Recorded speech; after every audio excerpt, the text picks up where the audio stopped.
السلام علیکم ناظرین اس دنیا میں بہت سارے ایسے برائٹ سٹارز ہیں جنہیں اپنے فن میں کمال حاصل ہوتا ہے۔ ان کی شخصیت بھی کمال ہوتی ہے اور دنیا کے سامنے وہ ایک کامیاب انسان سمجھے جاتے ہیں، لیکن حقیقی زندگی اس کے بالکل برعکس ہوتی ہے۔ انہی میں سے ایک نام جان ایلیا کا بھی ہے، جنہوں نے شاعری کی دنیا میں انفرادیت پیدا کی اور چھوٹی بہر کی ایسی نظمیں اور غزلیں کہیں کہ وہ جان کی الگ زمیں بن گئی۔ آج کی اس ویڈیو میں ہم بات کریں گے جان ایلیا کے متعلق، ایک ایسے شاعر جن کو ان کی وفات کے بعد حقیقی معنوں میں شہرت ملی۔ پسند کی شادی ہونے کے باوجود طلاق ہو گئی اور بچوں نے ابھی تک ان کو اپنا والد نہیں مانا۔ ایسی کون سی وجوہات بنی کہ آخری وقت میں اپنے بچوں اور بیوی کے لیے تڑپتے رہے اور مشاعروں میں روتے بھی رہے۔ ناظرین، برصغیر کے معروف شاعر جان ایلیا 14 دسمبر 1931 کو پیدا ہوئے۔ علامہ شفیق حسن ایلیا کے بیٹے جان اصغر، جن کا اصل نام سید ثبت علوی بتایا جاتا ہے، جنہیں دنیا جان ایلیا کے نام سے جانتی ہے۔ ان کے گھر کا ماحول علمی تھا۔ ان کے والد اردو، عربی، فارسی اور عبرانی زبان کے عالم تھے، جبکہ اردو زبان کے نامور دانش سید محمد تقی اور اردو کے معروف شاعر رئیس امروہی ان کے بڑے بھائی تھے اور وہ اپنے بہن بھائیوں میں سب سے چھوٹے تھے۔ جان ایلیا بچپن سے ہی رومان پسند اور نرگسی طبیعت رکھتے تھے۔ اپنے والد صاحب کے ساتھ رہ کر زبان اور شاعری کی باریکیاں تو وہ سیکھ ہی چکے تھے اور آہستہ آہستہ شاعر بھی بن گئے۔ وہ تہذیب اور جن اقتدار میں پڑے ہوئے، ایسے میں ان کا شاعر عالم یا فلسفی ہونا کچھ حیرت کی بات نہ تھی۔ 8 سال کی عمر میں ہی وہ شعر کہنے لگے۔ یہ وہ زمانہ تھا جب وہ پہلی محبت میں گرفتار ہوئے۔ 21 سال کی عمر میں جان ایلیا باقاعدہ شعر کہنے لگے۔ جان کی انفرادیت یہ ہے کہ وہ عشق و محبت کے موضوعات کو اردو غزل میں دوبارہ لے آئے۔ انہوں نے روایت سے بہت ہٹ کر غزلیں لکھی، بلکہ انہوں نے قدیم موضوع کو ایسے منفرد انداز سے پیش کیا کہ ان کی آواز پرانی ہونے کے ساتھ ساتھ نئی بھی ہے۔ جان ایلیا کو اقتدار شکن اور باغی کہا جاتا ہے۔ ان کا حلیہ طرز زندگی حد سے بڑھی ہوئی شراب نوشی اور زندگی سے لاابالی رویے سے بھی ظاہر ہوتی ہے، لیکن ان کا کمال یہ ہے کہ انہوں نے اپنی طرز زندگی کو فن کی شکل میں ایسے پیش کیا کہ شخص اور شاعری مل گئے۔ اپنی جوانی میں جان کمیونسٹ خیال رکھنے کی وجہ سے ہندوستان کی تقسیم کے خلاف تھے، لیکن بعد میں اسے ایک سمجھوتے کے طور پر قبول کر لیا۔ ناظرین، 1957 میں انہوں نے پاکستان ہجرت کی اور کراچی کو اپنا مسکن بنایا۔ جلد ہی وہ شہر کی ادبی حلقوں میں مقبول ہو گئے۔ ان کی شاعری ان کے مطالعے کا واضح ثبوت ہے، جس کی وجہ سے انہیں بڑے پیمانے پر شہرت حاصل ہوئی۔ ناظرین، جان ایک انتھک شاعر اور مصنف تھے، مگر انہیں اپنا کام تحریری شکل میں چھپوانے پر کبھی بھی راضی نہیں کیا جا سکا۔ ان کا پہلا شعری مجموعہ شاید منظر عام پہ آیا جب جان 60 برس کی عمر کے ہو چکے تھے۔ ان کی شاعری کا دوسرا مجموعہ یعنی ان کی وفات کے بعد 2003 میں شائع ہوا، جبکہ تیسرا مجموعہ گمان 2004 میں شائع ہوا۔ اس کے بعد لیکن 2006 اور گویا 2008 میں شائع ہوا۔ ان کے علاوہ جان کے مختصر مضامین کا مجموعہ 2012 میں منظر عام پہ آیا۔ فلسفہ، منطق اسلامی، تاریخ اسلامی، صوفی روایات، اسلامی صوفی سائنس، مغربی قدم اور واقعہ کربلا پر جان ایلیا کا علم کسی انسائکلوپیڈیا سے ہرگز کم نہ تھا۔ اسی علم کا نچوڑ ہمیں ان کی شاعری میں بھی نظر آتا ہے۔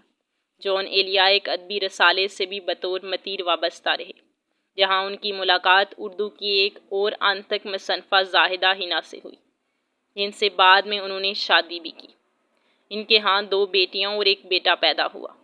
1980 کی دہائی کے وسط میں ان کے درمیان علیحدگی ہو گئی اور پھر تنہائی کی وجہ سے جان ایلیا کی حالت ابتر ہو گئی۔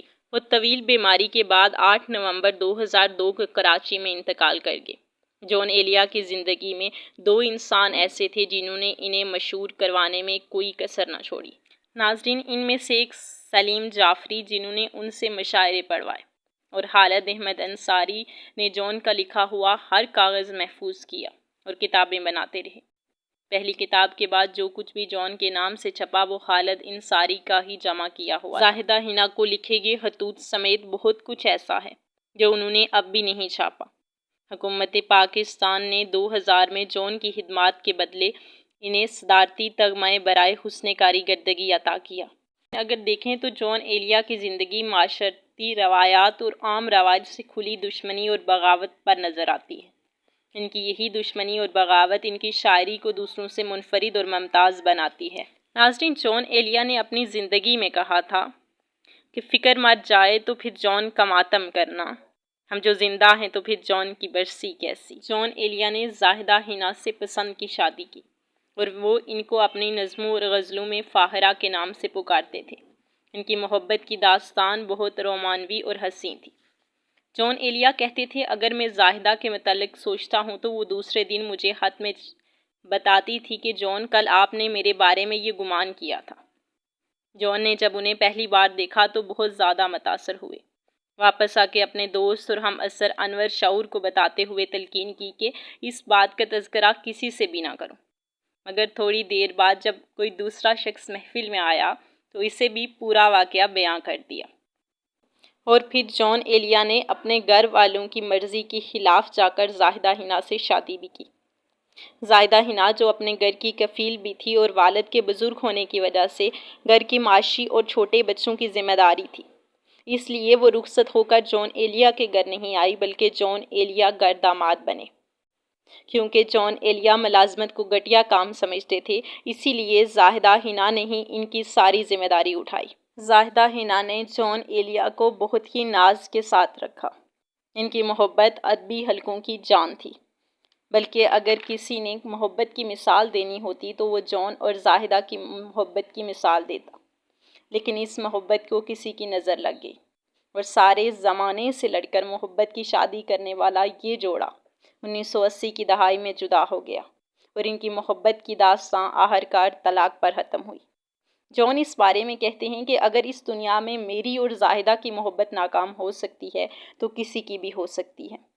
اس جدائی نے جان کی زندگی پر بہت گہرا اثر چھوڑا اور وہ مایوسی کی تاریکیوں میں ڈوبتے چلے گئے۔ جان مشاعروں میں اپنی شریک حیات کو یاد کر کے روتے تھے۔